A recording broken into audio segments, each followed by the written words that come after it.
క్రీస్తునందు చేరవలసినటువంటి ప్రియులైన దేవుని పిల్లలందరికీ ప్రభు అయిన యేసుక్రీస్తు వారి పేరిట నా ప్రత్యేకమైన వందనాలు తెలియజేస్తా ఉన్నా. అందరూ బాగున్నారండి. ఈ సమయంలో కొన్ని విషయాలు మాత్రం మీకు చెప్పాలనుకుంటున్నాను నేను, ఎందుకంటే అన్నీ చెప్తే వినే ఓపిక మీకు లేదని నాకు అర్థమైంది. ఎందుకంటే రోజు రోజుకి క్రైస్తవ జీవితంలో భక్తి కనుమరుగైపోతుంది ఈరోజు. ఎందుకంటే మనుషులకి దేవునితో వాక్యంతో పని లేదు. వాళ్ళ ఎంతవరకు మనిషి ఏదో సంపాదించాలి, సాధించాలి ఇదే ధోరణితో దేవునికి దూరమై ఏదో సాధించాలనుకుంటున్నాడు. కానీ దేవుని కృప లేనిదే ఒక్క నిమిషం కూడా నువ్వు బ్రతకలేవు భూమి మీద.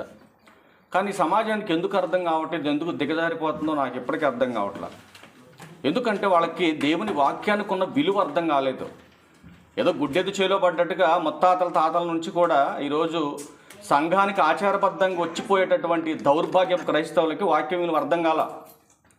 కొత్తగా కన్వర్ట్ అయినటువంటి వ్యక్తుల దగ్గరకు ఉన్నటువంటి జ్ఞానం ఎప్పటి నుంచో 30, 40, 50 సంవత్సరాల నుంచి మందిరానికి వెళుతున్న వాడి దగ్గర కనీసం 1% జ్ఞానం కూడా క్రైస్తవులలో లేదు.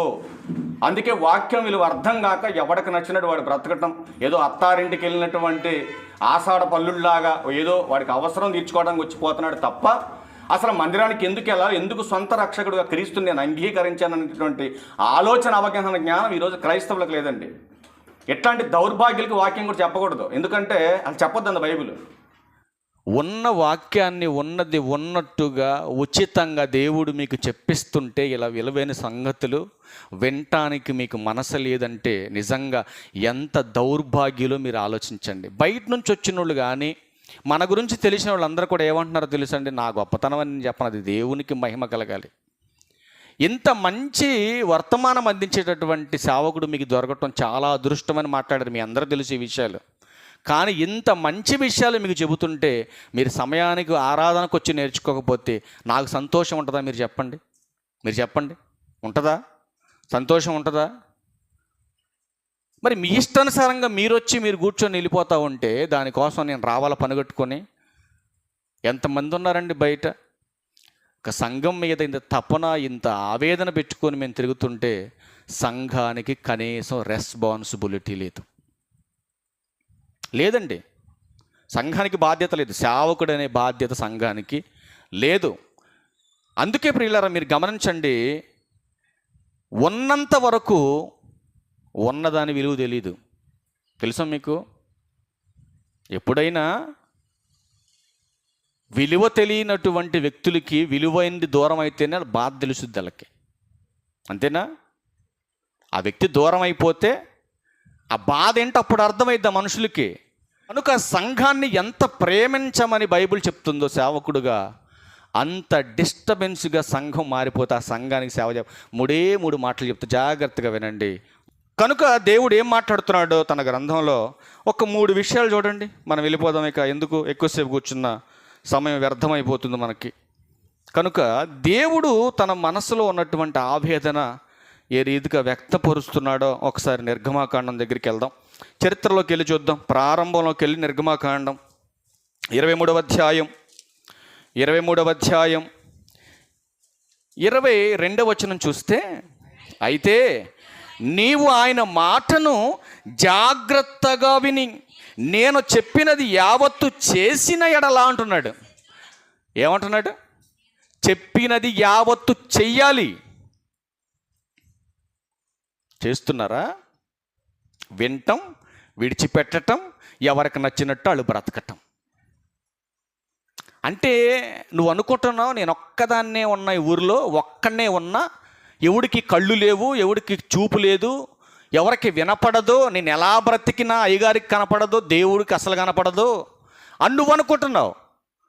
కానీ నువ్వు చేసేటటువంటి ఆ బిహేవియర్ ఏదైతే ఉందో వాక్య విరుద్ధమైనటువంటి ప్రవర్తన, ఆ ప్రవర్తన వలన నీకు బోధించేటటువంటి బోధకుడికి అవమానం, రెండవది దేవునికి నామానికి అవమానం. ఇది అర్థమవుతున్న క్రైస్తవులకి నోటికి ఏదొస్తే అది మాట్లాడటం, ఎలా పడితే అలా బ్రతకటం. ఎందుకు మరి మందిరానికి రావటం? ఎవడు రమ్మన్నాడు నీ బ్రతుకు మార్చుకోకుండా ఇక్కడికి? ఎందుకు నీకు ఈ భక్తి? నీ నోరు నువ్వు కట్టుకోలేనప్పుడు, నీ ప్రవర్తన నువ్వు మార్చుకోనప్పుడు, బాప్తీసం పొంది 10 ఏళ్ళు అయిందని చెప్పుకోవడానికి నీకు సిగ్గు ఉండాలి కొద్దిగైనా. అంతే కదండి. క్రైస్తవుడికి ఉండాలిగా జాగ్రత్త. ఆలోచన లేదు, బ్రతుకు మార్చుకోరు. బ్రతుకు మార్చుకోకుండా పేరుకు మాత్రం క్రీస్తు సంఘము. నువ్వు క్రీస్తు సంఘమైనంత మాత్రాన పరలోకం దేవుడు ఇవ్వడు. ఇది గుర్తుపెట్టుకోవాలి. నువ్వు క్రీస్తు సంఘమైనంత మాత్రాన, నువ్వు క్రైస్తవుడని పిలువబడినంత మాత్రాన నీ బ్రతుకు మారకుండా నీకు పరలోకం ఇవ్వడు దేవుడు. నువ్వే సంఘానికైనా వెళ్ళు, నీ ప్రవర్తన మారాలి, భక్తికి తగినట్టుగా బ్రతకాలి. అలా బ్రతికితేనే నువ్వు పరలోకం వెళ్తావు. అంతేకాని నీ క్రీస్తు సంఘ సభ్యురాలనండి, నీ క్రీస్తు సంఘ సేవకుడినండి, నువ్వు ఎవడైతే మాకెందుకు, వాక్యానుసారంగా బతుకు, అలా బ్రతికితేనే పరలోకం వస్తుంది. అందుకే అంటున్నాడు ఆయన. ఏమంటున్నాడు చూడండి ఒకసారి. అయితే నీవు ఆయన మాటలను జాగ్రత్తగా విని. ఎలా వినాలి? వినేటప్పుడు జాగ్రత్తగా వినాలి. ఒక డాక్టర్ పేషెంట్తో చెప్తా ఉంటాడు, ఎంత జాగ్రత్తగా వింటాడండి. ఒక చిన్న బంగారు ఆభరణం కొనేటప్పుడు ఎంత జాగ్రత్త ఉంటుందో మనకి. ఇప్పుడు కొనలేరులేండి, 1,00,000 దాటిపోయింది అది, ఇప్పుడు కొనలేరు. ఒక వస్తువు కొనేటప్పుడు ఎంత జాగ్రత్త ఉంటుందో మనకి. ఈరోజు తిని రేపు బాహిర్భూమిలో ఇడిచిపెట్టే కూరగాయలు కొనేటప్పుడు ఎంత జాగ్రత్త ఉంటుంది మనకి.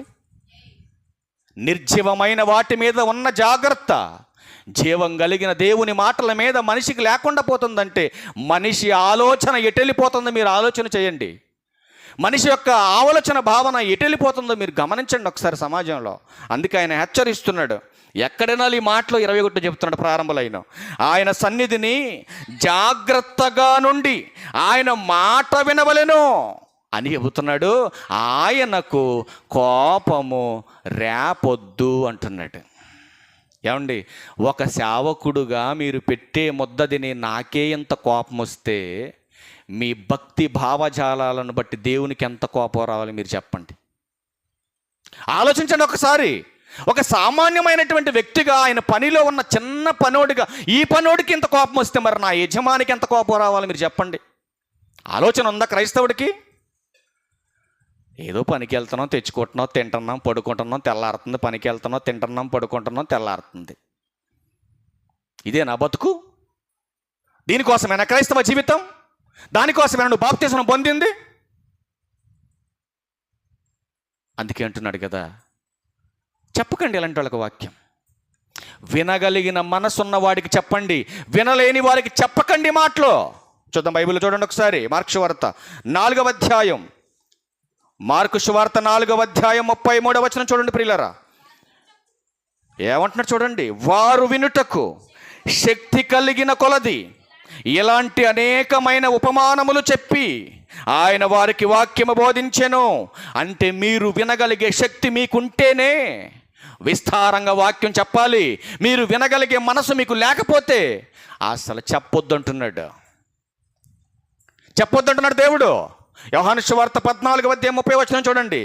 అసలు విస్తరించి మాట్లాడక వాళ్ళతో. చూడండి ఏమంటున్నాడు. ఇంకను మీతో విస్తరించి మాట్లాడను. ఎవరు వస్తున్నారంట? లోకాధికారి వస్తున్నాడు. ఎవరు లోకాధికారి? ఎవరండి లోకాధికారి? లోకాసు వార్త. ఎవడా లోకాధికారి చూడండి. లోకాసు వార్త 4వ అధ్యాయం 6వ వచనం. ఈ అధికారమంతయు ఈ రాజ్యముల మహిమయు నీకిత్తును, అది నాకు అప్పగింపబడి ఉన్నది. ఎవడా లోకాధికారి? ఎవరండి లోకాధికారి? అపవాది. వాడు వస్తున్నాడు, ఇక విస్తరించి నేను మీతో మాట్లాడను అని ప్రభు అంటున్నాడంటే వినే మనసు ఉన్నట్టా లేనట్టా? వీళ్ళ దగ్గర ఏమ్మా వినే మనసు ఉన్నట్టా లేనట్టా? వాడు వస్తున్నాడు రా బాబు అని చెబుతున్నా కూడా మీరు దేవుని వాక్యం వినే విషయంలో ఎలక్ట్ అవ్వకపోతే మరి ఆడు ఏం చేస్తాడు? మిమ్మల్ని ఏం చేస్తాడమ్మా? హబక్కు గ్రంథం తిండి ఒకసారి చూడండి. ఆడు ఏం చేస్తాడో చూడండి. హబక్కు గ్రంథం 1వ అధ్యాయం 15వ వచనం. వాడు గాలము వేసి, ఏ లోకాధికారి వస్తున్నాడో వస్తున్నటువంటి వాడు నువ్వు వాక్యము నేర్చుకోకుండా బ్రతుకుతా ఉంటే వాడు ఏం చేస్తాడో తెలుసా నీకు? వాడు గాలము వేసి మానవులందరినీ గుచ్చిలాగి ఉన్నాడు. ఉరులొగ్గి, మరి ఎర్ర లేకపోతే ఏది పడదు కదండి, మరి ఎర్ర ఉండాలి కదా. ఉరులొగ్గి చిక్కించుకొనుచున్నాడు. వాడు తన వలలో వారిని కూర్చుకొని సంతోషపడి గంతులు వేయుచున్నాడు. వాడికేమో సంతోషం, బ్రతుకునిచ్చిన దేవునికేమో బాధ. ప్రారంభ మనుషుల దగ్గర నుంచి నేటి వరకు తరం మారిన తత్వం మారనటువంటి ఈ మనుషులను దేవుడు ఎందుకు సహిస్తున్నాడు? ప్రారంభ దినాలలోనే దేవుడు కదా, ఇదిగో దేవుని కుమారుడైన యేసుక్రీస్తు ప్రభువారు అనగా మనుషు కుమారుడు మరలా వచ్చే సమయానికి కూడా యాస్టీజ్గా తత్వం అలాగే ఉంటుంది మనుషుల్లో, ఏ మాత్రం చేంజ్ అవ్వదు. మరి భక్తులు పెరుగుతున్నారా? రోజు రోజు తగ్గుతున్నారా? 20 ఏళ్ల క్రితం ఎన్ని సంఘాలు ఉండేవి? ఒక్కొక్క వీధిలో ఒకటే ఉండేది. ఎంతమంది సంఘం ఉండేళ్ళు? ఒక 10, 20, 30, 40, 100. మరి ఈరోజు ఒక్కొక్క వీధికి ఎన్ని సంఘాలు, ఎన్ని మందిరాలు, ఎంతమంది సేవకులు, ఎంతమంది భక్తులు? కనబడుతుంది ఎక్కడైనా నీతి? కనబడుతుంది అనీతి? 20 ఏళ్ల క్రితం ఉన్నటువంటి నీతి ఈరోజు ఊరంతా భక్తులైనా కనబడట్లేదు నీతి అంటే ఒక్కసారి మీరు ఆలోచన చేయండి. మనము క్రైస్తవులమా, దేవుని పిల్లలమా, లేదా అపవాది పిల్లలమా? ఒక్కసారి మీరు ఆలోచన చేయాలి సంగమా, మీరు ఆలోచించండి. ఎప్పుడైనా గప్పున కోపం వస్తేనే మనకు మనస్సాక్షి ఒకటి ఉంటుంది లోపల, అది హెచ్చరించుద్ది. ఏంది ఎగిరెగిరి పడుతున్నావేంటి? కంట్రోల్ అంటది లోపల ఉండి. ఒకవేళ అది చెప్పకపోయినా ఒక నిద్రపోతున్నా పక్కన ఉన్నోడేం చెప్తాడు, ఏందయ్యా ఆ కోపం ఏంటి, తగ్గించుకో. నాకు చెప్పడానికి నా కూతురు ఉందండి, పొద్దున కూడా ఉంది, డాడీ తగ్గించుకో కోపం. నిజంగా అండి, ఈ 1 yearలో 100లో 80% కోపం పోయిందండి. నాకు 20 ఉంది, ఆ 20 పోదు. ఆ 20 కూడా ఎప్పుడు వస్తుందో తెలుసా అండి? వాక్యం దగ్గర మాత్రమే చూపిస్తా. చెప్పింది వినకపోతేనే కోపం వస్తుంది నాకు. మీరు ఆలోచన చేయండి. ఏదైనా చెప్పానంటే వాక్యానుసారంగా చెప్తా. ఇది వ్యాపారం కాదు, బిజినెస్ కాదు. ఇది వ్యాపారం కాదు, బిజినెస్ కాదు, వాక్యానుసారంగా మాట్లాడతాను నేను. చెప్పింది వినకపోతేనే కోపం నాకు. అందుకని అక్కడ ఏమన్నాడు? దేవుని మాట మీరు జాగ్రత్తగా వినకపోతే ఆయనకు కోపం రేపిన వాళ్ళు అవుతారు మీరు. అంతే కదండి. మరి దేవుని మాట విన్నటువంటి మీరు ఆ విన్నదాని ప్రకారం బ్రతకకపోతే ఆయన కోపం లేసిద్ది. మరి సేవకుడేనంతే, చెప్పిన మాట మీరు వినకపోతే కోపం వస్తుంది. గద్దిస్తాడు, హెచ్చరిస్తాడు, అవసరమైతే భయపెట్టే మాటలు చూపిస్తాడు బైబిల్లో. అప్పటికి సరి చేసుకోకపోతే సరి చేయవలసినటువంటి బాధ్యత ఎవరిది? దేవునికి అప్పచెప్పేయాలి. కానీ ఈరోజు క్రైస్తవ సంఘాలు ఎందుకు దినదినము దిగజారిపోతున్నాయో అర్థం కానటువంటి పరిస్థితిలో ఉంది అని మనం ఆలోచించగలిగితే, అపవాది ఏం చేశాడంటే ఈ మనుషులందరినీ కూడా ఏం చేశాడు? గాలము వేసి లాగి వలలో చిక్కించుకుంటున్నాడు వాడు. చెప్పండి, ఇప్పుడు ఏ వలతో చిక్కించుకుంటాడని భవిష్యత్తు గురించి రాశాడు దేవుడు. వల, ఏ వలది అమ్మా? ఏ వల? వల అంటే ఇంగ్లీష్లో నెట్టలేండి, ఆ నెట్ట గురించి చెప్తుంది ఆవిడే. వల అంటే ఇంగ్లీష్లో ఏముంది? ఇంగ్లీష్ బైబిల్ ఉన్నోళ్ళు చూసుకోండి. వల అంటే నెట్. నెట్ అంటే తెలుగులో వల. అంటే ఇప్పుడు మానవులందరికీ అందరి దగ్గర ఏముండే? బైబుల్ కంటే సెల్ ఫోన్లు ఎక్కువ ఉండే. ఇప్పుడు ఇళ్లల్లో సెల్ ఫోన్లు వచ్చాక బైబుల్ గూట్లో పెట్టారు. కొంతమంది దరిద్రులు మన క్లాసుకి బైబిల్ లేకుండా సెల్ ఫోన్లు ఇచ్చారు. మరి ఏం చేయాలని అర్థం కావట్లా. 20,000 పెట్టి సెల్లగొంటున్నాడు కానీ 350 పెట్టి బైబిల్ కొనరు పరిశుద్ధులు మన క్రైస్తవులు. మరి వీళ్ళకే పరలోకం ఇస్తాడు ఆయన. ఎవడన్నా ఫ్రీకి ఇస్తానంటే మాత్రం బడువ మనీలు తెచ్చేసుకొని ఆ టీవీ కింద అరమరలోనే ఆడ పైన సన్సైడ్ మీద పడేస్తారు తీసుకొచ్చి. వాక్యం వీళ్ళు అర్థం కాలేదండి సమాజానికి. అందుకే అంటున్నాడు ఆయన, ఇదిగో వాడు వస్తున్నాడు రా బాబు, మీరు జాగ్రత్తగా ఎలక్ట్ అవ్వాలి, మీరు ఎలక్ట్గా ఉండాలి. ఎందుకంటే వాడు వల్లోకి వెళ్ళిపోతున్నారు. వాడు వల్లోకి వెళ్ళిపోతే వాడు ఏం చేస్తాడు తెలుసా అండి? చెయ్యరాని కార్యములు చేయిస్తాడు. ఆ తర్వాత నీ చేతులతోనే నిన్ను చంపుకుని వాడు పక్కనే ఉంటాడు కదండి. వాడు ఎవడాడు? ఈ గాలం వేసాడు, ఈ లోకాధికారి. మరి పక్కనే ఉంటాడు. ఆడు పక్కనే ఉండి అంటున్నాడు కదా, అయ్యో ఇస్కరియోతు యోధా, ఎంత నీతిమంతుణ్ణి నువ్వు మోసం చేసావయ్యా, నువ్వు ఎంత తప్పు చేసావయ్యా నువ్వు. మరి ఈ తప్పుకి మరి మరణం తప్ప మరొకటి లేదు అని చెప్పేసి పక్కన మళ్ళీ ఈ చెవులోనేమో పట్టించి డబ్బులు తెచ్చుకో పట్టించే నీ చెవులో చెప్పాడు. వెంటనే పట్టించిన తర్వాత ఈ పక్క వచ్చి అంటున్నాడు, అయ్యో అంత నీతిమంతుడిని పట్టించావు కదా ఇస్కరియోతు యోధా, ఎంత తప్పు చేసేవరా నాయన. దీనికి ప్రతిఫలం ఇక నీ చావు తప్ప మరొకటి లేదు. ఆ జనమంతా నువ్వే పట్టించావని తెలిస్తే అందరు కలిసి నేను తొక్కి చంపుతారా ఇస్కరియోతు యోధా, ఎందుకురా ఈ బతుకు, అనవసరం అంటావా నీకు బతుకు అని చెప్పని చెవులో చెప్పాడు. నిజమే కదా, ఆయన నీతిమంతుడై ఉంటే నేను ఎందుకు పట్టించాను, వాడి మనోనేత్రం అప్పుడు తెరవబడింది. వెంటనే ఇవన్నీ తీసుకుని పోయాడు, దేవాలయంలో ఇసురు కొట్టాడు, పరిగెత్తుకుని పోయి ఊరు పెట్టుకుని వచ్చాడు. మీరు ఆలోచించండి, మందిరం ఎక్కొట్టి పోయేవాళ్ళందరి పరిస్థితి కూడా అలాగే ఉంటుంది. అపవాది చెబుతాడు, నీ ఇంటి పక్క వాడు ఏమైనా పరిశుద్ధుడా, ఆడేమైనా రోజు వెళ్తున్నా మందిరానికి, ఆడు బాగుపట్టలా, నువ్వు మాత్రం వెళ్ళి ఏం బాగుపడతావు, నువ్వు వెళ్ళి ఈరోజు నువ్వు మానే.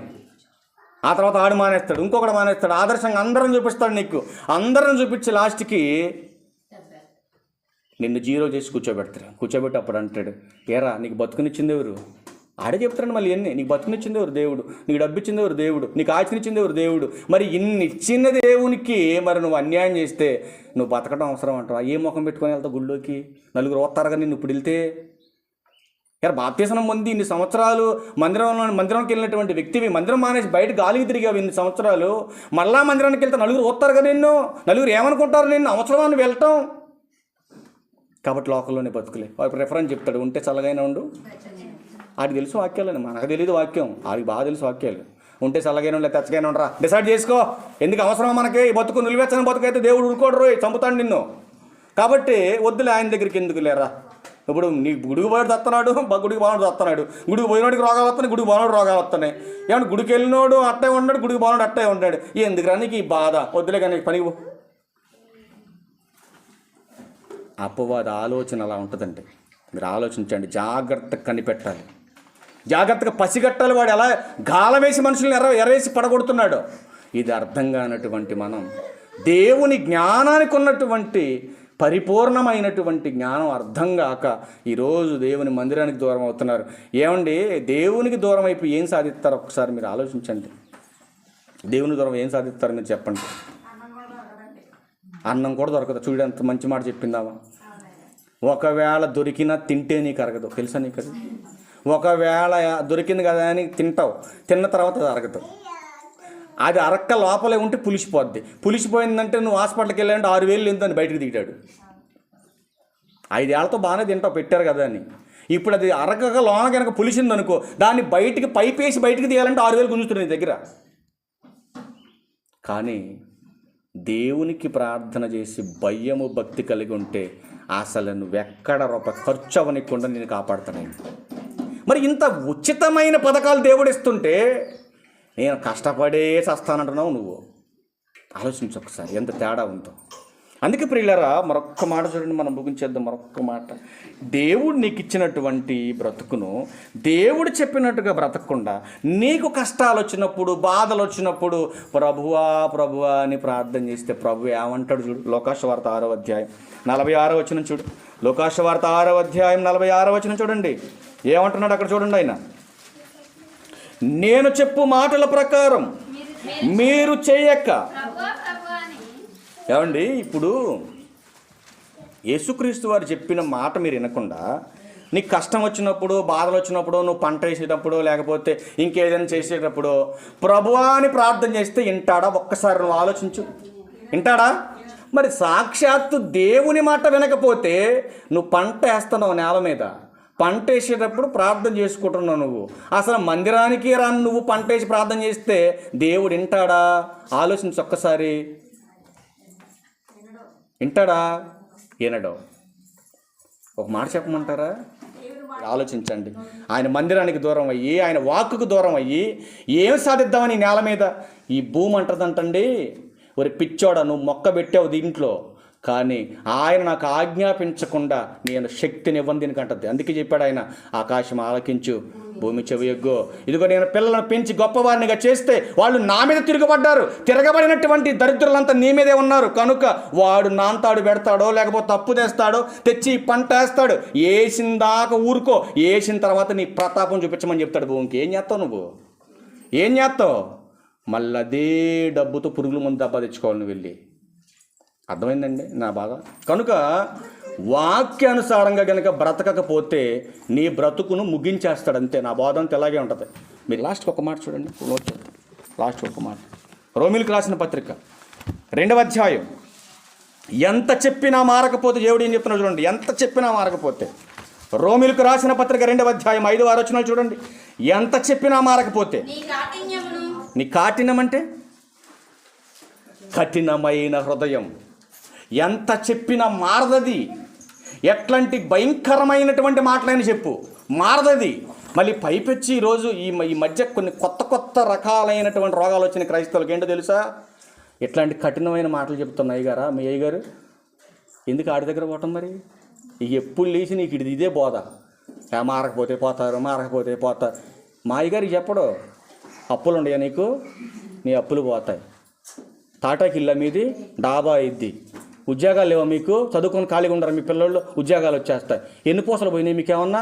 ఎన్ని పూసలు ఇస్తారు మా అయ్యగారు? మరి దశమ భాగం ఎంత ఇవ్వాలి అయ్యగారికి? నీ తోచినంత, నీ తోచినంత. అదేనా చెప్పేది? మీరు వస్తే అయ్యగారు ప్రార్థన చేస్తే మీ అన్ని సమస్యలు తీరిపోతాయి. కానీ మరి అయ్యగారు సమస్య పోవాలంటే మీరేం చేయాలి? సోమవారం నుంచి శనివారం వరకు కష్టపడుతున్నారు కదా, నీ భర్త కష్టం, నీ కష్టం, నీ పిల్లోడు కష్టం, నీ చిన్నోడు కష్టం, మీ ఇంట్లో ఉన్నోడు కష్టం. వీటన్నిటి కష్టాల్లో నుంచి, ప్రతి కష్టంలో నుంచి 10% మీరు మూట కట్టుకొని మా అయ్యగారికి తీసుకురావాలి మీరు. లేకపోతే మీకు శాపాలు వస్తాయి. ఆయన ఆశీర్వాదాలు మీకు ఇస్తున్నాడు, మీరు ఆయనకి ఇవ్వకపోతే మీకు శాపాలు వస్తాయి.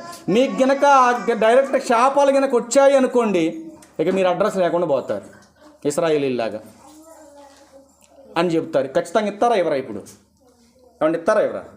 ఖచ్చితంగా ఇస్తారు. ఎందుకు ఇవ్వరు? ఇప్పుడు అయ్యగారు నీ అప్పులు పోగొడతానని ప్రార్థన చేస్తానంటే నువ్వెందుకు ఇంకా అప్పు తెచ్చాయని తెచ్చి ఇస్తావు ఆయనకి, అంతేనా? అట్లాంటి బోధలు కావాలి మనకి. మరి నేనేం చెప్తున్నా? నీ ప్రవర్తన మార్చుకో, పాపానికి దూరంగా ఉండు, పరిశుద్ధంగా బ్రతుకు, మరణిస్తే పరలోకం వెళ్తావు, యథార్థంగా బ్రతికితే దేవుని ఆశీర్వాదం నీకు వస్తుందని నేను చెప్తుంటే, ఊరి వీర్రాఘపురయ్య గారిని పిలవమాకండ్రా అని పిలవమాకండి. అది పెట్రోల్ ఖర్చు కూడా ఏమో మొన్న ఒకటి అట్టే అన్నట్టు పెట్రోల్ కూడా వద్దన్నాను. నాకు ఇవ్వకపోతే నాకేంటి? ఎన్నరో తెలుసు నాకు, ఇవన్నీ తెలుసు. ఇవన్నీ ఎన్ని సార్లు తిరగట్లేదండి బయట, తెలుసు మాకు ఇవన్నీ.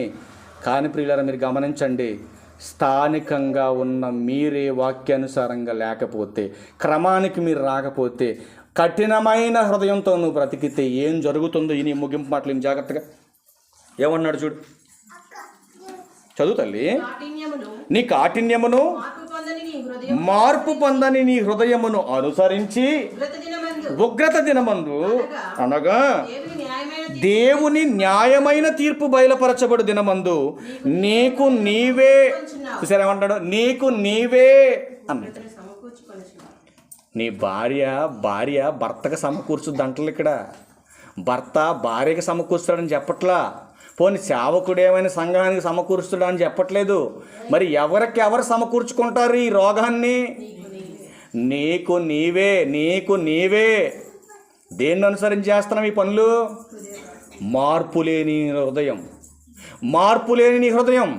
మరి మార్పు లేని హృదయంలో ఏమున్నాయని ఉగ్రత వస్తుంది? మీకు ఈ పాయింట్ రేజ్ అవ్వాలిగా, అవునా? మార్పు లేని హృదయానికి ఉగ్రత వస్తుంది అన్నాడు. మరి మార్పు లేకుండా పోవటానికి, ఉగ్రత రావటానికి హృదయంలో ఏముందని నాకు నాశనం వస్తుంది? చూస్తారా ఒక మాట? మరి చూద్దామా పెద్దమా? చూద్దామా? Very good. అబ్బా అమ్మ ఇంట్రెస్ట్గా ఉన్నారు మీరు. మార్క్స్ వార్త 7వ అధ్యాయం 21 నుంచి చూడండి, కంటిన్యూషన్ చేయండి. మార్క్స్ వార్త 7వ అధ్యాయం 21 వచ్చిన.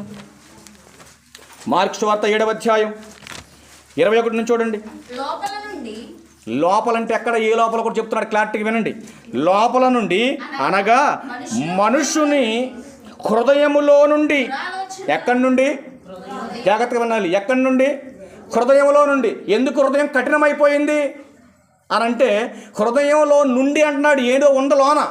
ఏముందలోన అంటే ఇప్పుడు చెబుతున్నాడు, లిస్ట్ చెబుతున్నాడు, రాసుకోండి జాగ్రత్తగా. దురాలోచనలు, జారత్వములు, దొంగతనములు, నరహత్యలు, వ్యభిచారము, లోభము, చెడుతనం, కృత్రిమం, కామ వికార మత్సరం, దేవదూషణ, అహంభావం, అవివేకం, ఈ చెడ్డవన్నీ లోపలున్న చెడ్డవన్నీ లోపలున్న. ఏ లోపల? హృదయం లోపల ఉన్నాయి. మరి ఇంత దరిద్రం లోపల ఉంటే నువ్వెందుకు వస్తావు మందిరానికి? మరి నీకు నాశనం కాకపోతే నీకు ఆశీర్వాదం వస్తుందా? ఈ దరిద్రం అంతా లోన పెట్టుకొని మా పాస్టర్ గారు వెన్నుపూస గురించి ప్రార్థన చేస్తే వెన్నుపూస కొత్త వెన్నుపూస వచ్చిందంటే ఒక దరిద్రాలు మొన్న ఆన్లైన్లో. మళ్ళీ ఈయన కొద్దిగన్నా ఇది లేకుండా ఈ పాస్టర్ గారు అంటున్నాడు, ఎన్నుపూస ఒక్కటే కాదండి, పక్కట ఎముకలు వచ్చినాయి, మోకాళ్ళలోకి ఎముకలు వచ్చేసినాయి అంటున్నాడు ఆయన. మరి మా అత్తమ్మ గారు పంపితే పోద్దాడికి నడవలేకపోతుంది మా తల్లి. ఇక్కడ కొత్త ఎన్నుపూస వచ్చేసిందా ప్రార్థన చేయంగానే? 60 పెన్షన్ తీసుకునే వయసు 60 ఏళ్ళు ఉండేయండి. 60 ఏళ్ళు మామగారికి ఎన్నుపూస కావాలని ప్రార్థన చేస్తే పాస్టర్ గారు కొత్త ఎన్నుపూస వేసేసినట్టు దేవుడు. ఎంత మోసపూరితమైనటువంటి భావజాలతో బాధ జరుగుతుందండి బయట. మీరు ఆలోచన చేయండి పిల్లరా. అందుకే మీరు ఆలోచన చేయండి జాగ్రత్తగా. వాక్యానుసారమైన బ్రతుకు మనకు లేకపోతే మనం ఎంత భక్తి చేసినా మన భక్తి వ్యర్థం. మనం ఎంత కష్టపడి సంపాదించినా మన చేత పట్టుకొని పోయేది ఏమీ లేదు. మరి మన వెంట ఏమొస్తాయి? మన వెంట ఏమొస్తాయి? ఏమ్మా ఇప్పుడు ఒక మాట చెప్పే, హృదయంలో ఎంత దరిద్రం ఉందో లోపలని. మరి ఇదంతా ఏ సబ్బు పెడితే పోద్ది? ఏ మెడిసిన్ వాడితే పోద్ది?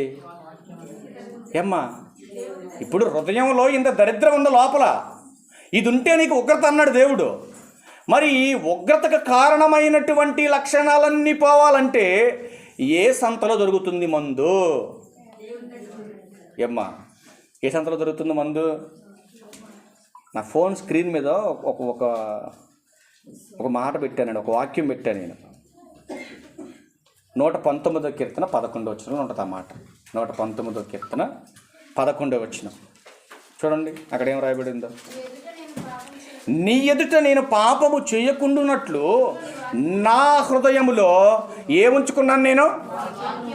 నా హృదయంలో వాక్యం ఉందని చేతులు ఎత్తండి. ఇప్పుడు దొంగలు దొరికిపోతా స్కాన్ చేస్తున్నాడు దేవుడు. ఇందాక చెప్పిన 21 లిస్ట్, 21, 23 ఉండే పాయింట్లు అక్కడ. ఆ లిస్ట్ కనుక నీలో ఉంటే నువ్వు పాటలు పాడిన ఉపయోగం లేదు, ప్రార్థనకు వచ్చిన ఎవరికి ఉపయోగం లేదు నీ వల్ల. కానీ పాపం చేయకుండా ఉండాలంటే, ఆ దరిద్రం అంతా నీలోకి రాకుండా ఉండాలంటే ఈ వాక్యం అక్కడ ఉండాలి. మరి వాక్యం అక్కడ ఉండాలంటే మన హృదయాన్ని ఏం చేసుకోవాలి? మనం ఏం చేసుకోవాలి? హృదయాన్ని చూస్తారు. అది కూడా యాకోబు రాసిన పత్రిక 1వ అధ్యాయం. ఇప్పుడేం ఆపను, 3:5 మీకు ఇప్పుడేం ఆపను. నేను కూర్చోండి, ఇప్పుడే వచ్చింది మీరు. నేను పొద్దున్న నుంచి నా ప్రయాణం, నా జర్నీ, నేను మాట్లాడేది పొద్దున్న నుంచి అతను. నేను నాకే అలసట్లేదు. ఇప్పుడే మీరు వచ్చింది, ఎందుకు కలిసిపోతున్నారు మీరు? యేసుక్రీస్తు ప్రభువారు మత్తయి సువార్త 5వ అధ్యాయం, 6వ అధ్యాయం, 7వ అధ్యాయం, ఈ 3 అధ్యాయాల్లో ఉన్నటువంటి ప్రసంగం అంతా చేసేసరికి 3 రోజులు పట్టింది ఆయనకి. ఈ 3 రోజులకు కూడా జనం తినోడు తినే పని మేము, తాగోడు తాగే పని మేము, తెచ్చుకున్న సరుకు అంతా అయిపోయింది అన్న సంగతి కూడా మర్చిపోయి ఎర్రిమోకలు వేసుకొని సూతనే ఉన్నారు. ఇంకా అంత కొత్త విషయాలు చెప్పాడు ఆయన. అసలు వాళ్ళు కూర్చున్న సంగతి మర్చిపోయాలకు 3 రోజులు అయిపోయింది. అయిపోయేసరికి ఇక వాక్యం అయిపోయిన కాసేపు నీరసం వచ్చింది వీళ్ళకి. మరి పిల్లలు దారిలో మోర్చిపోతారు కదా, దారిలో పడిపోతారయ్యా. పేతురు ఎవరి దగ్గర నేను ఉన్నాయని చూడండి, ఎత్తకండి మన వాళ్ళ దగ్గర ఉండి చూడండి, పెడదాం పిల్లలకంటే ఒక బొడ్డోడి దగ్గర దొరికింది 5 రొట్టెలు 2 చేపలు. అవి పట్టుకొచ్చారు యేసుక్రీస్తు దగ్గరికి. ప్రభువా మా 12 మందికి చాలు 5 రొట్టెలు చింపితే, మరి 5,000 మందికి ఎట్ట పెడదాం ప్రభువా అంటే, అప్పుడు ప్రభు వాటిని ఆశీర్వదించి వాళ్ళకి ఇచ్చాడు. ఆశీర్వదించి వాళ్ళకి ఇచ్చాడు. ఎంతమందికి పెట్టారు వాళ్ళు? 5 రొట్టెలు 5,000 మందికి పెట్టారు. 5,000 మంది తృప్తిగా తిని మిగిలినవి ఎన్ని గంపలు ఎత్తారు? అబ్బా ఎంత గొప్పడు చూశారండి దేవుడు. అంత తృప్తిగా పెట్టగలిగినటువంటి సామర్థ్యత యేసుక్రీస్తు ప్రభువారిలో ఉంది. ఇప్పుడు మనం ఏం చూద్దాం అనుకుని చదవండి అది. అందుచేత సమస్త సమస్త కల్మషము కల్మషమును విర్రవీగుచున్న విర్రవీగుచున్న దుష్టత్వమును మాని. లోపల నాటబడి ఏది మానాలి? దుష్టత్వమును దుష్టత్వం లిస్టు చెప్పండి. ఇప్పుడు మార్క్స్ వార్త 7:21లో లిస్ట్ అంతా చెప్పండి. ఇప్పుడు అవి దుష్టుని సంబంధమైనటువంటి లక్షణాలు అవన్నీ. ఆ లక్షణాలన్నీ హృదయంలో కూర్చోవటం వలన మనము దేవుని పిల్లలనేటటువంటి తత్వాన్ని కోల్పోయి దుష్టుని సంతానంగా మారిపోయాం. ఈ దుష్టుని సంతానంగా మారిపోయినోడికి దేవునితో సంబంధం ఉంటుందంటే ఉండదు. కనుక వాడు చనిపోయిన తర్వాత కూడా పరలోకం వెళ్ళడం, నరకానికి వెళ్ళిపోతాడు. కనుక నువ్వు నరకానికి వెళ్ళడం దేవునికి ఇష్టం లేదు. కనుక ఆయన ఏమన్నాడంటే, ఒరే నాయన, ఈ చెడంతా తొలగించేసుకోరా, ఇవంతా తొలగించేసుకొని ఇదిగో నువ్వు పాడవకుండా నిన్ను సంరక్షించే వాక్యం ఉంది, నా మాట, అది తెచ్చుకొని హృదయంలో పెట్టుకోమన్నట్టు. మరి తెచ్చుకొని దీంట్లో పెట్టుకోవాలంటే ఈ చెడంతా కడగాలి. ఇప్పుడు ఇదంతా కడగాలంటే దానికి ముందు ప్రిపరేషన్ చెప్తున్నాడు. ఎలా ప్రిపరేషన్లో ఉండాలో మీరు చెప్తున్నాడు. సమస్త కల్మషమును విర్రవీగుచున్న దుష్టత్వమును మాని. లోపల నాటబడి లోపల ఎక్కడ నాటబడాలి? లోపల హృదయంలో నాటబడాలి.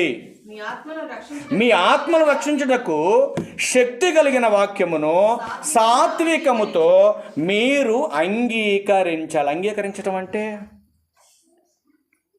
వినేసి బయటికి వెళ్ళి, వామ్మో అయ్యగారు ఇవాళ మామూలు చెప్పలేదురా నాయన అంటాం కాదు. అంగీకరించడం అంటే ఏంటి? వచ్చే ఆదివారం 11 గంటలకు మీరు రావాలి అని చెప్పాను నేను. మీరు 2 గంటలకు వచ్చారనుకోండి, నా మాట అంగీకరించినట్టు అంగీకరించినట్ట.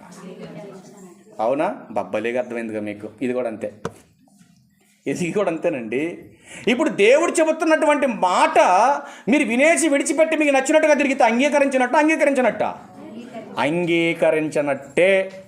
కనుక మీరు అంగీకరించేవారైతే ఈ శక్తి కలిగినటువంటి వాక్యం ఏం చేస్తుందంటే నీ ఆత్మను బలపరుస్తుంది, కాపాడుతుంది, రక్షిస్తుంది, నీకు సహాయం చేస్తుంది.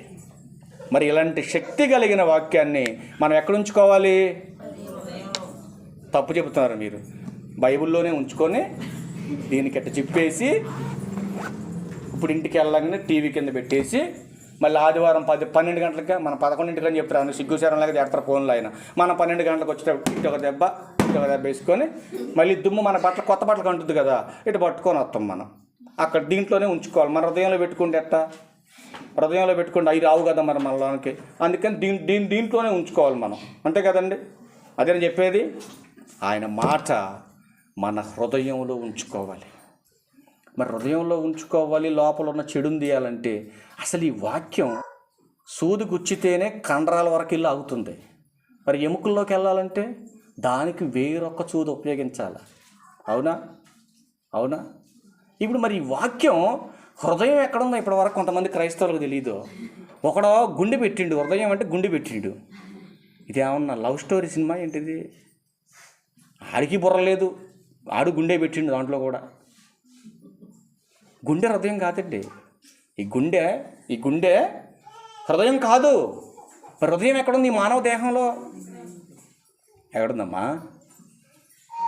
ఒక ఆయన అంటాడు, మా ఆవిడే నాకు గుండె అండి. అబ్బా, మా ఆయన నాకు గుండె అండి అంటది భార్య. ఏ తేడా రానంత వరకే ఆ గుండె ఈ గుండె. ఏమండి? మరి ఎట్టెళ్ళద్ది వాక్యం లోపలికి? ఏమండి, ఇప్పుడు శరీరానికి ఏదైనా చిన్న ప్రాబ్లం వచ్చిందనుకో శరీరానికి ఇంజక్షన్ ఇస్తే సరిపోద్ది. ఇప్పుడు ఎముకలకి ప్రాబ్లం వస్తే ఎముకల్లోకి పంపించేటటువంటి సూదులు ఉన్నాయి.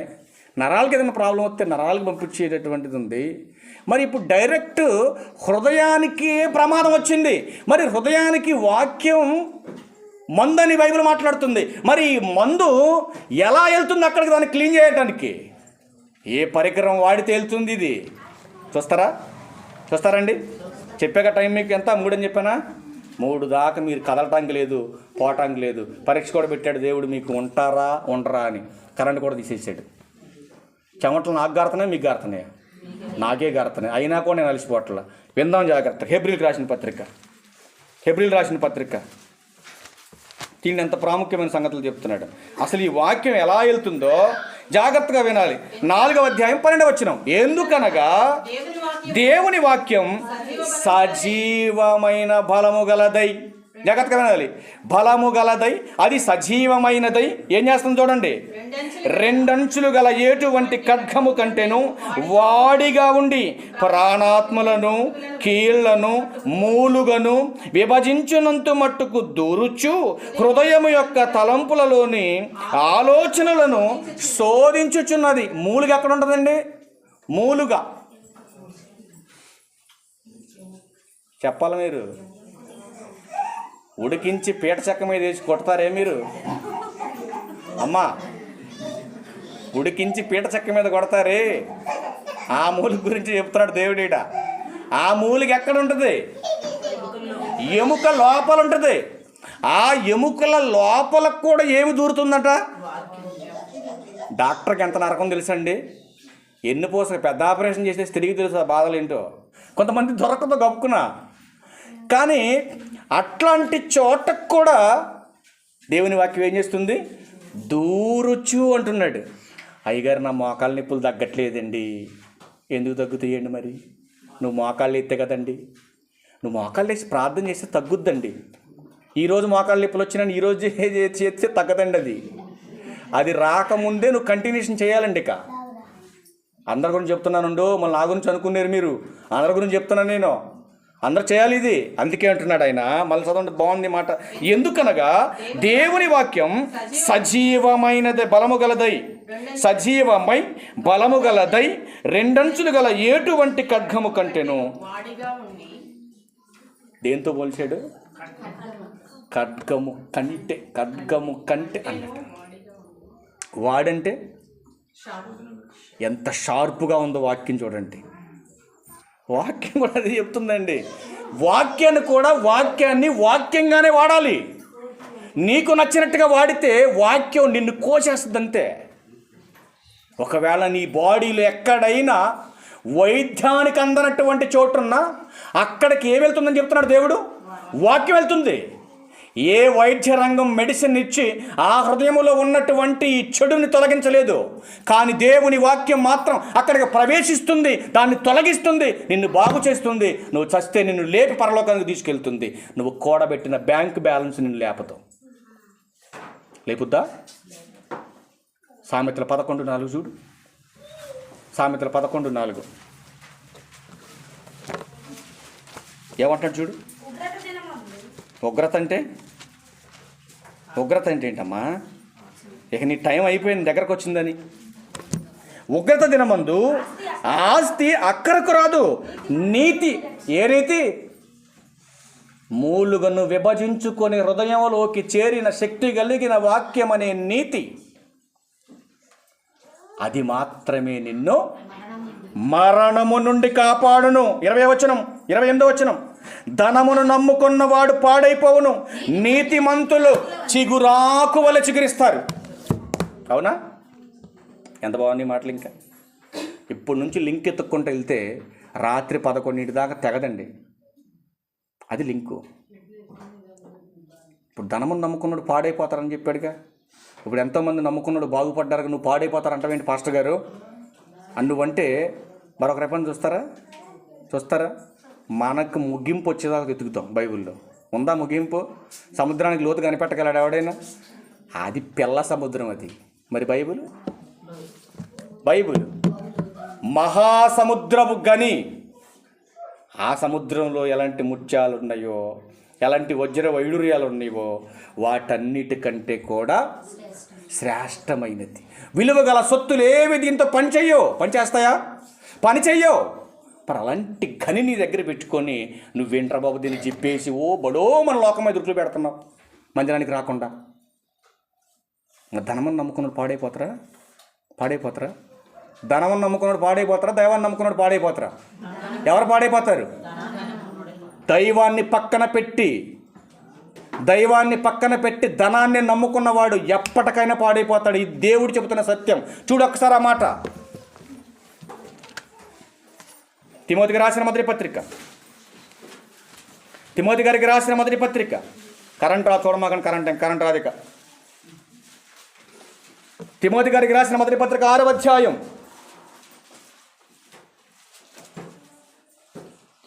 డైరెక్ట్ పాయింట్లోకి వెళ్దామా? 9 దగ్గరికి వెళ్ళిపోండి. 5 అంతా మనకు తెలిసి చిన్నప్పటి నుంచి చూస్తున్నాం. ఎందుకంటే సంతుష్టి సహితమైన దయాభక్తి గొప్ప లాభ సాధనం అన్నాడు. ఎందుకంటే ఉన్నదాంతో తృప్తి పడాలి క్రైస్తవుడు. ఉన్నదాంతో తృప్తి పడాలి క్రైస్తవుడు. 6 దినాలు పని చేసుకున్న చాలు, ఆదివారం ఆరాధనకి వెళ్ళాలి, దేవుని మాటలు వినాలి, నేను నా కుటుంబం ఆరోగ్యంగా ఉండాలి, ఆయుష్ సంపాదించుకోవాలి, దీర్ఘాయువు కావాలి, ఇదిగో నాకు ఇది చాలు అనుకొని మందిరానికి వచ్చేవాడు గురించి చెప్పాడు. అది మన గురించి కాదు. అది అర్థమైంది మీకు? అది మన గురించి కాదు. ఇది 6 దినాలు పని చేసుకొని మందిరానికి వచ్చి దేవుని మాటలు విని నా భార్య బాగుండాలి, నా బిడ్డలు బాగుండాలి, నా గేదెలు బాగుండాలి, నా పొలం బాగుండాలి, నా ఇల్లు బాగుండాలి, నేను బాగుండాలి, సోమవారం నుంచి మళ్ళీ నేను పనిలోకి వెళ్ళాలి అన్న ఆలోచన కలిగిన గురించి చెప్పాడు. మన గురించి కాదు తల్లి. మనకు అనుకున్నారు ఆ మాట. మన నెక్స్ట్ కంటెంట్ కిందకి వెళ్ళు, ఆలోచన దగ్గరికి వెళ్ళి ఏమంటారు? ధనవంతులగుటకు అపేక్ష అంటే ఇష్టపడటం, ఆశించటం, బాగా సంపాదించాలి సంపాదించాలి సంపాదించాలి సంపాదించాలి. ఇదేగా మనిషి ఆలోచన, ఇదే కదండి. ప్రపంచం అంతా దేని చుట్టూ తిరుగుతుంది? అది దాని చుట్టూ తిరుగుతుంది. ఇప్పుడు దాని చుట్టూ తిరుగుతున్న వాళ్ళందరికీ ఇప్పుడు పౌలు గారు తిమోతి గారితో మాట చెప్తున్నాడు, ఒరే నాయన నువ్వు ప్రసంగం చేసేటప్పుడు తిమోతి, ధనం చుట్టూ తిరుగుతుంది దయ్యం అనుకొని ప్రపంచం, కనుక నువ్వు వెళ్ళిపోయి ఈ బోధ చెప్పాలరా బాబు అని చెప్తే ఈ సమాజం వింటదండి? ఇప్పుడు వింటదా? పాస్టర్ గారు నీకు సందా వేయాలన్నా మేము పని చేయాలి రోయ్, అది గుర్తుపెట్టుకో అంటాడు కూర్చొని కింద. అవునా కదా? ఇప్పుడు చదువు కంటిన్యూషన్ చేయండి అన్నమాట. ధనవంతులకుటకు అపేక్షించు వారు శోధనలోను ఊరిలోను అవివేక యుక్తములను హానికరములను అనేక దురాశలలోనూ పడుతురు. ఏమండి, ఏమన్నా మేలుకరమైన మాట కనపడింది మీకు? దాంట్లో ఏమైనా కనపడిందా? ఏమేం చేస్తారంటే వాళ్ళు ధనవంతులగుటకు అపేక్షించేవారు ఒకటి శోధనలో పడతారు, రెండవది ఉరికంబానికి పోతాడు, రెండవది అవివేకయుక్తములు అన్నాడు, నాలుగవది హానికరములు అన్నాడు, దురాశలో పడతారు. ఇట్టి మనుషులు, ఇట్టి స్వభావం కలిగినటువంటి మనుషులు నష్టములోను నాశనంలోనికి వెళ్ళిపోతారు అన్నట్టు. ఎవరో తెలిసి వీళ్ళు? ఎవరు తెలుసండి వీళ్ళు? ఏ ఊర్లో ఉంటారు వీళ్ళు? ఆదివారం ఆరాధన అన్న సంగతి మర్చిపోయి ఏదో సాధించాలని నెలలో 30 రోజులు కష్టపడి పనిచేస్తున్నారు. చూశారు? ఇదే బ్యాచ్ వాళ్ళు. వీళ్ళకి దేవునితో పని లేదు, దేవుని యొక్క ఆశీర్వాదాలతో పని లేదు, వీళ్ళకి దేవునితో పని లేదు, దేవుని మందిరంతో పని లేదు. వీళ్ళ పని అంతా ఏంటంటే ఇక నెలకి 30 రోజులు అయితే 30 రోజుల పనే. మరి దేవుని పని వద్దా? దేవుని మందిరానికి వద్దా? వద్దు. కాబట్టే ఇప్పుడు చెప్పాడు. అక్కడ ఏం చెప్పాడు ఆయన? నాశనములోను నష్టములోనికి వెళ్ళిపోతారు. ధనవంతులు అగుటకు అపేక్షించే వారికి వచ్చేటటువంటి నష్టం అని చెప్పి 10లో అంటున్నాడు. ఎందుకనగా ధనాపేక్ష సమస్త కీడులకు మూలం. కొందరు దానిని ఆశించి విశ్వాసము నుండి తొలగిపోయి నానా బాధలతో తమను తామే ఏం చేసుకున్నారు? ఆశీర్వాదం తీసుకున్నారా? మరి ఏం చేసుకున్నారు? తమకు తామే నాశనం అయిపోయారు. ఎర్రెక్కింది వాళ్ళకి. ఇస్కరియోతు యూదాకి ఏమెక్కింది? వెర్రెక్కింది. ఏం చేసుకున్నాడు? విశ్వాసం నుంచి తొలగాడు. ఏమంటే ప్రభు పక్కనగా తిరిగాడు, ప్రభు పక్కనే తిరిగాడు, ప్రభుతోనే ఉన్నాడు, ప్రభుతోనే తిన్నాడు, ప్రభు హెచ్చరించే హెచ్చరిక మాటలు విన్నాడు. ఎంత విన్నా కూడా వాడి బుద్ధి మారలేదు, వాడి హృదయంలో మార్పు రాలేదు. కనుకనే వాడు అపవాది స్నేహితుడయ్యాడు, చివరికి నాశనానికి వెళ్ళిపోయాడు. అట్లాంటి పరిస్థితి మనం తెచ్చుకోవద్దని ప్రభు పేరట మీకు హెచ్చరిస్తూ ఈ నా మాటలు ముగిస్తాను. అయిపోయిందా? ముగింపుకి వచ్చాం అక్కడ.